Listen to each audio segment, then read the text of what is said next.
രാജു, നീ എന്താ വല്ലാതിരിക്കുന്നത്? എനിക്കിവിടെ മതിയായി. ഞാനിവിടം വിട്ട് എങ്ങോട്ടെങ്കിലും പോവുകയാണ് ഫാദർ. ആരോരുമില്ലാത്ത എനിക്ക് സ്നേഹം തന്ന നന്മയുടെ മനസ്സുകളെല്ലാം എന്നെ പിരിഞ്ഞു പോവുകയാണ്. ഞാൻ സ്നേഹിക്കുന്നവരൊക്കെ എനിക്ക് തിരിച്ചു തരുന്നത് ദുഃഖവും ശിക്ഷയുമാണ്. ഇനി വയ്യ ഫാദർ. ഫാദർ എന്നെ സ്നേഹിക്കാനേ പഠിപ്പിച്ചുള്ളൂ, വെറുക്കാൻ എനിക്കറിയില്ല. ഞാൻ ഇനി ഇവിടെ നിൽക്കുന്നില്ല ഫാദർ. ഞാൻ എവിടെയെങ്കിലും പോയി ജീവിച്ചോളാം. എങ്ങോട്ട്? ഇവിടം വിട്ടെങ്ങോട്ടെങ്കിലും. അപ്പോ നീ എന്നെ വിട്ടിട്ട് പോവുകയാണോ? ഞാൻ എവിടെയാണെങ്കിലും എന്നും എന്റെ മനസ്സിൽ ഫാദർ ഉണ്ടാവും. നിനക്ക് നിന്റെ വഴി തെരഞ്ഞെടുക്കാനുള്ള അറിവും പ്രായവുമായി. ഒരു മാറ്റം കൊണ്ട് നിനക്ക് നന്മ വരുമെങ്കിൽ എനിക്ക് സന്തോഷമേ ഉള്ളൂ. ആ, നീ ഇവിടെ നിൽക്ക്, ഞാനിപ്പോ വരാം.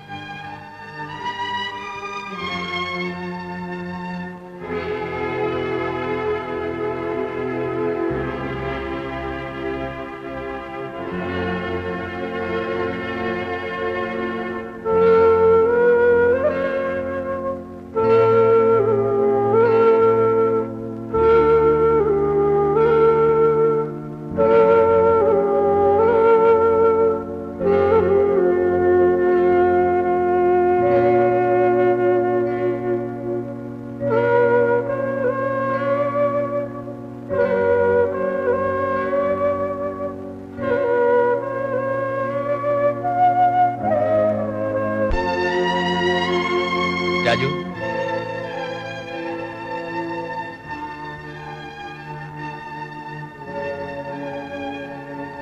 ഈ എഴുത്ത് എന്റെ ഒരു സുഹൃത്ത് ഡോക്ടർ ജയദേവനുള്ളതാണ്. ഞാൻ പണ്ട് മാനേജരായി ജോലി നോക്കിയിരുന്ന എറണാകുളത്തെ സെന്റ് ജോസഫ് ഹോസ്പിറ്റലിലെ ഡോക്ടറാണ്. ഞങ്ങൾ തമ്മിൽ കണ്ടിട്ട് വർഷങ്ങളായി.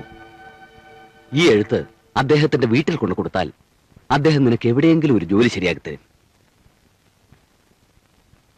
ആ, ഇതാണ് ഞാൻ പറഞ്ഞ ഡോക്ടർ ജയദേവൻ. വർഷങ്ങൾക്ക് മുമ്പെടുത്ത ഫോട്ടോയാ. ഇതിന്റെ പുറകിൽ ഡോക്ടറുടെ വീട്ടിലെ അഡ്രസ്സും ഉണ്ട്.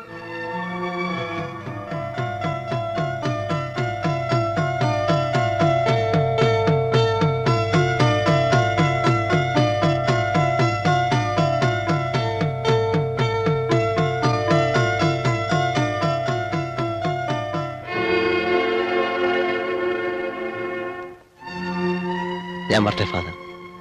God bless you my son.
പ്രിയപ്പെട്ട ഡോക്ടർ ജയദേവന്, നിങ്ങൾക്ക് ഇങ്ങനെ ഒരു കത്തെഴുതേണ്ടി വരുമെന്ന് ഞാൻ വിചാരിച്ചതല്ല.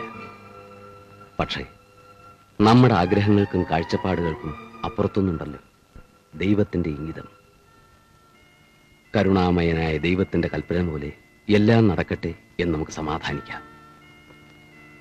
ഈ കത്തുമായി വരുന്ന ചെറുപ്പക്കാരൻ രാജു എനിക്ക് വേണ്ടപ്പെട്ട ഒരാളാണ്. അതിലുപരി നിങ്ങൾക്കും. അനാഥാലയത്തിൽ വളർന്ന ഇവനെ നിങ്ങളുടെ അടുത്തേക്ക് പറഞ്ഞു വിടുന്നത് അവനൊരു ജീവിതമാർഗം ഉണ്ടായി കൊടുക്കാനാണ്.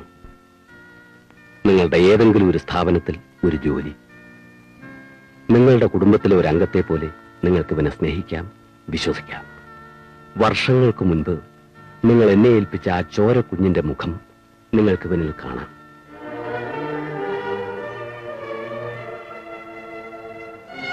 മൂടിവയ്ക്കപ്പെട്ട സത്യം എത്ര വർഷങ്ങൾ കഴിഞ്ഞാലും 1000 നാവുകളോടെ ഉയർത്തെഴുന്നേൽക്കും.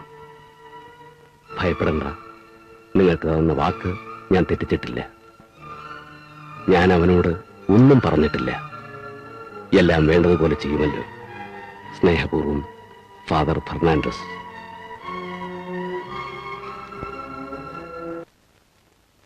ഫാദർ. എന്താ രാജു, നീ പോയില്ലേ? ഫാദർ, എന്നോട് ക്ഷമിക്കണം. ഞാനൊരു തെറ്റ് ചെയ്തു. ഈ എഴുത്ത് ഞാൻ പൊട്ടിച്ചു വായിച്ചു.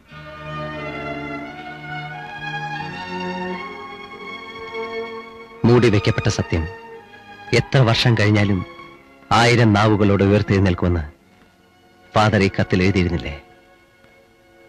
ആ സത്യം ഞാനല്ലേ? ഈ രാജുവിനോട് ഫാദർ കള്ളം പറയരുതായിരുന്നു. ഈ ഫോട്ടോയെ കാണുന്ന മനുഷ്യൻ എന്റെ അച്ഛനാണോ? പറയൂ ഫാദർ.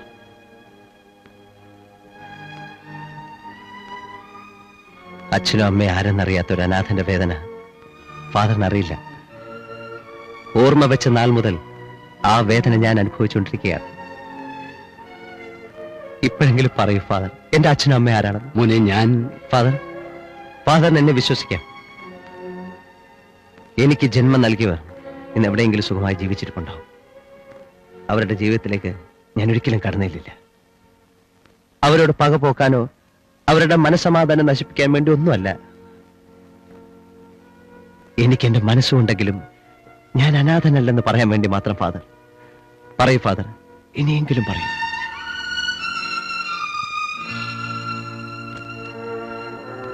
മോനെ,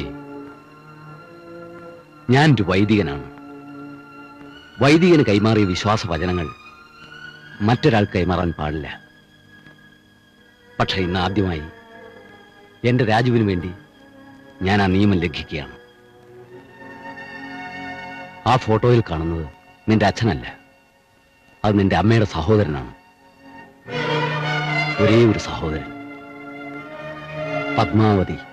അതാണ് നിന്റെ അമ്മയുടെ പേര്.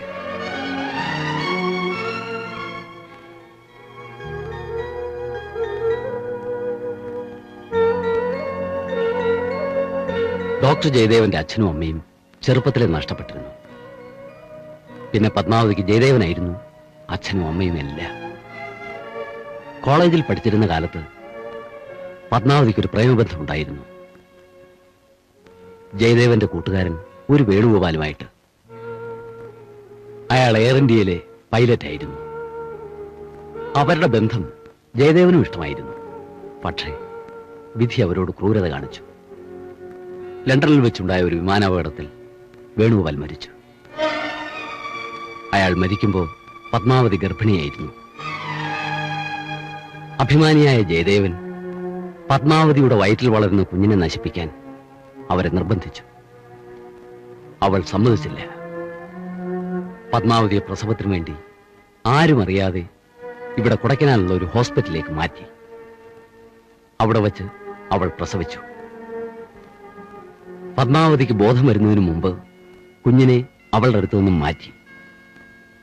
പ്രസവത്തിൽ കുഞ്ഞ് മരിച്ചുപോയി എന്ന് ജയദേവൻ പത്മാവതിയെ വിശ്വസിപ്പിച്ചു.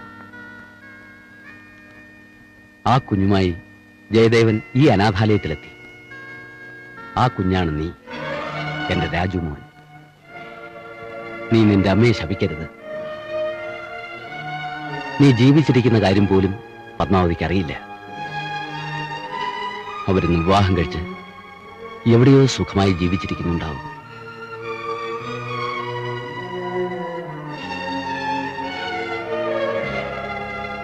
രാജു, രാജു, നീ അവരുടെ ഫാദർ പറയാൻ പോകുന്നത് എന്താണെന്ന് എനിക്കറിയാം. ഞാൻ കാരണം ആരുടെയും മനസ്സമാധാനവും അഭിമാനവും നഷ്ടപ്പെടില്ല. ഫാദറിന് എന്നെ വിശ്വസിക്കാം.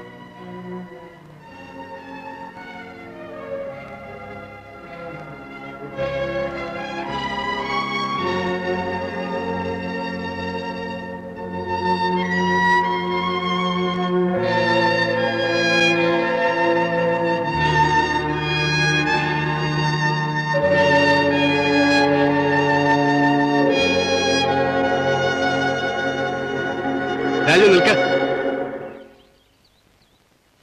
ഞാൻ നിന്നെ അന്വേഷിച്ചു വന്നതാ. എന്താ സാർ കാര്യം? നീ സ്റ്റേഷൻ വരെ ഒന്ന് വരണം.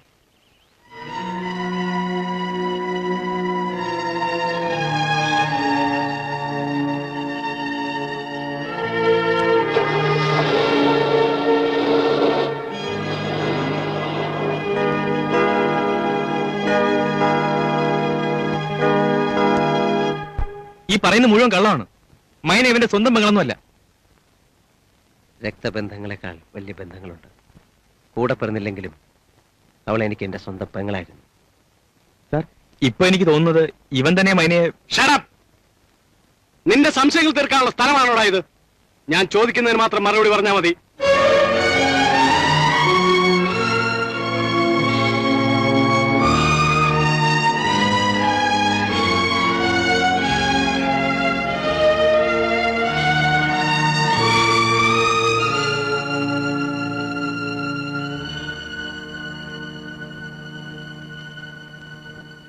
Good evening. ഞാൻ വിശ്വനാഥ മേനോൻ, വിനോദിന്റെ അച്ഛൻ. ഇരിക്കൂ.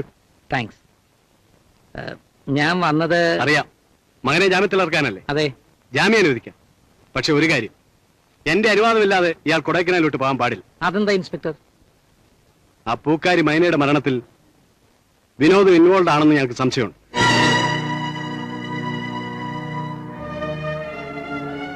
ഇൻവെസ്റ്റിഗേഷൻ കഴിയുന്നവരെ ഇയാൾ ഇവിടെ തന്നെ ഉണ്ടാവണം. എന്റെ മോൻ അങ്ങനെയൊന്നും ചെയ്യില്ല സാർ.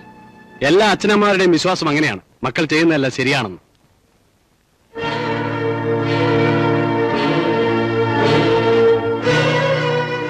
ഇവനാണ് സാർ ഇതിനൊക്കെ കാരണം.